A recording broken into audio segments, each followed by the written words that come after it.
Olá, meus queridos. Nós vamos agora para o nosso 17º dia. Nós estamos falando da importância, né, do devocional, de estar cumprindo o propósito de Deus e ter um dia com o Senhor. E hoje eu quero falar um pouquinho, querido, sobre a questão de como nós nos limitamos, né? Como muitas vezes eu e você nos limitamos em respeito àquilo que Deus quer. Querido, não se limite. Eu queria que nesse dia você vivesse a plenitude daquilo que Deus tem. Eu sei que muitas vezes, quando nós colocamos limites, isso é resultado, na verdade, da estrutura que viemos, do lugar que viemos, né, da família que muitas vezes nós estamos inseridos, muitas vezes na situação, mas eu creio, querido, que Deus tem algo mais para você. Que você não fique se limitando, que você não fique olhando as circunstâncias, o momento, que você não fique se colocando para baixo, mas que você entenda que Deus tem propósitos maiores e melhores para você. Tá? Qual é o seu limite, querido? Deixa eu perguntar para você, qual é o seu limite? Aonde você pode chegar? A gente não tem noção exata, né? A gente não tem. Mas nós deveríamos viver determinado, né, a ponto de cumprir o propósito daquilo que Deus tem. Quando eu estava pensando acerca desse assunto, eu comecei a pensar em relação a Elias e uma afirmação que ele faz. Né? Lá no livro de 1 Reis, capítulo 19, versículo 4, a Bíblia diz que ele está fugindo, né? Ele tem algo espetacular. Gente, acontece algo espetacular com ele.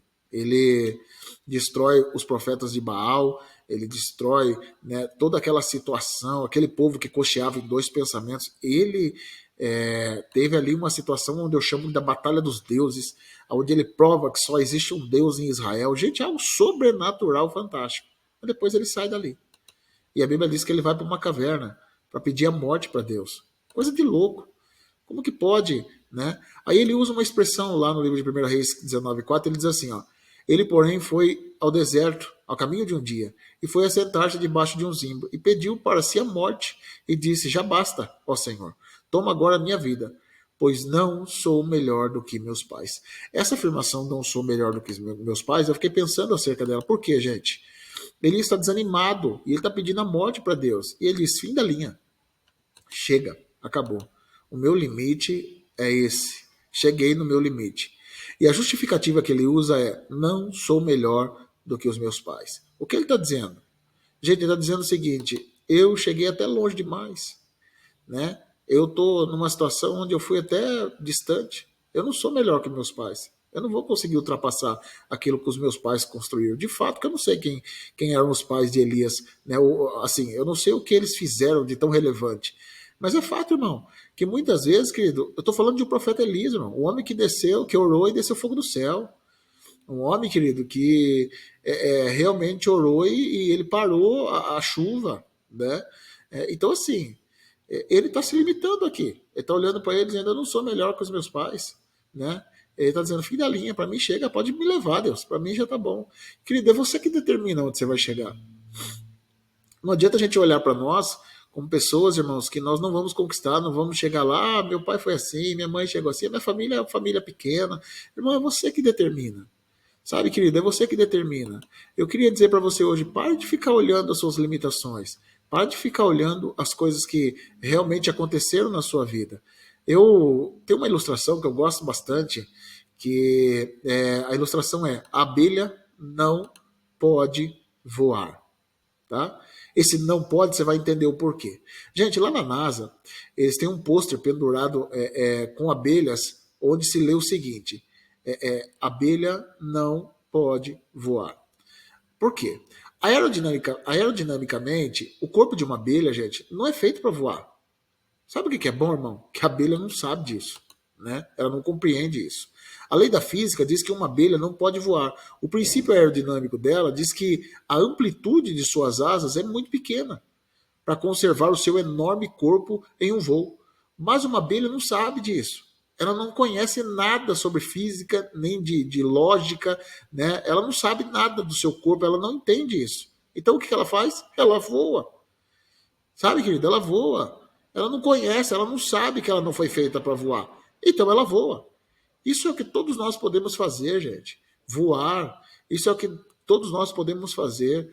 Romper os nossos limites. Né? Não ficar olhando as dificuldades, não ficar olhando as circunstâncias. E para que a gente possa entender melhor, eu quero usar um texto de Eliseu. Eliseu foi alguém que rompeu todos os seus limites. Gente, quando a gente olha para Elias, esse que estava pedindo a morte, ele teve o sucessor dele. O sucessor dele foi Eliseu. Eliseu, gente, ele olhou a vida de uma forma totalmente diferente. Primeiro, que ele já começa dizendo o seguinte: eu quero porção dobrada do seu espírito. Elias fala: se você me ver quando eu for tomado, você vai ter. E ele fala: eu quero ter a porção dobrada do seu espírito. Por quê? Elias foi alguém que desistiu do ministério, ele desistiu do propósito, né? Ele desistiu. Deus fala para ele: vai lá e unge Eliseu, né? Unge os dois reis lá, e ele nem isso ele faz, mano. Ele joga a capa sobre Eliseu e diz: eu não quero mais, não brinco mais, né? Ele disse: eu não quero mais viver dessa forma. Eliseu, ele era alguém, gente, que ele estava dizendo o seguinte: eu não vou terminar só o seu ministério, Elias. Eu não quero terminar, eu quero escrever a minha história, eu quero a porção dobrada do seu espírito, né? Então, assim, você vê alguém de uma forma diferente. E quando ele está chegando no final da vida dele, acontece algo muito interessante que eu queria comunicar a vocês. 2 Reis, capítulo 13, versículo 14, diz assim, ó: e Eliseu foi atingido pela enfermidade que devia morrer. Joás, rei de Israel, desceu para visitá-lo. Inclinando sobre o rosto do profeta, disse-lhe chorando: meu pai, carro e cavalaria de Israel. Parece que isso aqui era uma gíria que eles usavam, né? Toda vez eles usavam isso aí. Aconteceu também quando Elias foi tomado, né? Eliseu disse: traze-me um arco e flechas. Joás trouxe um arco e flechas.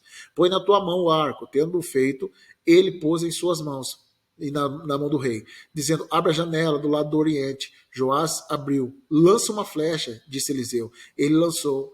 Flecha de vitória para o Senhor, disse o profeta: flecha de vitória contra os sírios. Baterás os sírios em Afeque até exterminá-los. E ajuntou: toma as flechas. Joás tomou-as, fere a terra, e o rei desflechou 3 golpes e parou. O homem de Deus encolerizou-se contra ele e disse: seria preciso dar 5 ou 6 golpes, terias então batido os sírios até exterminá-los. Agora, porém, só baterás 3 vezes. E Eliseu morreu e foi sepultado. Guerrilheiros moabitas faziam cada ano excursões à terra. Gente, esse texto me chama a atenção e eu vou explicar o porquê. A verdade é que Eliseu, gente, estava com a enfermidade que havia de morrer, né? E Joás, na verdade, o rei de Israel, vai lá na época visitá-lo, né? Vai lá talvez se despedir dele. Ele já estava com uma idade avançada e a Bíblia diz que ele estava com uma enfermidade já para morrer, né? E, gente, vamos pensar comigo. O que faz uma pessoa quando está doente? Talvez ela foi lá, Joás foi lá se lamentar junto com ele, dizer: ô meu Senhor, aqui você vai ser levado, você vai morrer e tal. Irmão, com Eliseu não tinha essa. Eliseu pega o quê, querido? Eliseu está ministrando sobre a vida dele. Eliseu, mesmo com a enfermidade que havia de morrer, está servindo ele. Sabe, gente, é alguém que se recusava a olhar para os limites do seu corpo, olhar para os limites da sua vida. Ele está lá. E na hora que ele vai conversar, ele fala assim: pega aí, vamos lá. Ele diz: Joás, rei de Israel, desceu para visitá-lo, inclinando sobre o seu rosto, e disse chorando: meu pai, está lá se lamentando: meu pai, carro, cavalaria de Israel. Eliseu disse: traga aqui o arco. Joás trouxe o arco. Irmão, ele está dizendo o seguinte: não é hora de ficar chorando, não. Eu não vou ficar me lamentando porque eu vou morrer, não. Vem cá, eu quero romper esse limite do meu corpo, eu quero olhar de uma forma diferente. Aí, gente, o que acontece? Né? Dentro dessa situação, ele começa a fazer um ato profético, né? Ele começa a fazer um ato profético. O que é isso? Ato profético, gente, são encenações baseadas em fé, né? Com a certeza de que podemos mudar o rumo das coisas pela fé. No versículo 17, ele diz o quê? Abre a janela do lado do oriente. Joás abriu a janela, ele disse: lança uma flecha. Eliseu está dizendo para ele lançou. Ele diz: flecha da vitória para o Senhor. Disse o profeta: flecha da vitória contra os sírios. Baterás os sírios em Afeque até exterminá-los. Gente, ele está fazendo um ato profético. Ele diz: pega a flecha, lança, né? Ele diz: lança para o lado do oriente. Gente, essa flecha não virou um míssil balístico que vai lá para o lado do oriente e vai atingir o inimigo, não. Ele está fazendo uma encenação profética, né? Porque a fé, gente, ela é trabalhada quando existem atos proféticos, né? E ele fala: flecha da vitória completa do Senhor, né? Aí ele continua essa encenação profética, esse ato profético. E ajuntou e disse: toma as flechas. E Joás tomou, fere a terra. Agora ele não está mandando mais jogar pela janela. Agora ele está mandando jogar pela terra, né? Para desflechar agora na terra. E ele desfechou 3 golpes e parou. O homem de Deus se irritou. Gente, ele ficou irritado. Eliseu ficou doido da vida, irritado contra ele. E disse: seria preciso dar 5 ou 6 golpes, e terias então abatido os sírios até exterminá-los. Agora, porém, só o baterá 3 vezes. Gente, Eliseu ficou indignado. Por quê? Por ele não acreditar naquilo. Uma vitória, gente, que era para ser completa. Uma vitória que era para ser avassaladora contra o inimigo. Ele só desferiu 3 golpes. Eu acho que ele pensou o seguinte: eu não acredito que isso aqui vai acontecer, não. Ele, até exterminá-lo é muita coisa. Lembrando que os sírios eram uma nação poderosa nessa época, tá? E ele que determinou a quantidade de vezes que ele ia vencer. Ele foi lá e determinou e lançou 3 flechas. Não foi Deus, gente. Deixa eu explicar para você. Não foi a vontade de Deus que determinou aquilo. Não foi o propósito de Deus que ele ferisse só 3 vezes, né? E o que eu acredito, gente? É nós que nos limitamos. Quando Deus está dizendo, eu vou te dar a vitória completa, quando Deus está dizendo, eu vou fazer você viver a plenitude daquilo que eu tenho, gente, Deus não está de brincadeira com a gente, tá? Mas a nossa atitude em relação a isso vai demonstrar onde nós vamos chegar. Nós não podemos abortar aquilo que Deus tem para nós. É muito importante o foco, a meta, né? É muito mais importante a gente viver, interagir com Deus e dizer, Deus, eu creio. Não é eu que vou limitar isso. Eu vou fazer a minha parte. Eu não quero reconhecer as minhas limitações e ficar olhando para elas e dizer eu não consigo, eu não posso. Porque, gente, em Deus nós somos mais do que vencedores. Em Deus, a Bíblia diz, no Senhor nós podemos todas as coisas, né? Tudo eu posso em Cristo, tudo eu posso em Deus. Então a gente tem que parar de ficar olhando para as nossas limitações, tá? E a Bíblia vai dizer o seguinte, Deus disse, até os consumir. A vontade de Deus era até os consumir. Deus queria dar a vitória completa. Porque é Deus quem determina a plenitude de onde nós vamos chegar. É Deus que determina as vitórias das nossas vidas, né? Não são as circunstâncias. Olha no versículo 25. Joás, filho de Joacás, retomou das mãos de Ben-Hadad, filho de Azael, as cidades que haviam arrebatado ao seu pai. Joás bateu 3 vezes e reconquistou as cidades. A vitória o quê? Foi 3 vezes. Ou seja, o inimigo ainda ficou lá. Ou seja, o inimigo ainda teve força para se levantar depois. A situação ainda não foi completa. Por quê? Porque ele é quem determinou isso. Irmão, é você que determina onde você vai chegar. É você que determina o nível de vitória que você vai ter. É a sua fé que determina o que você vai conquistar na sua vida. Eu não sou melhor do que os meus pais.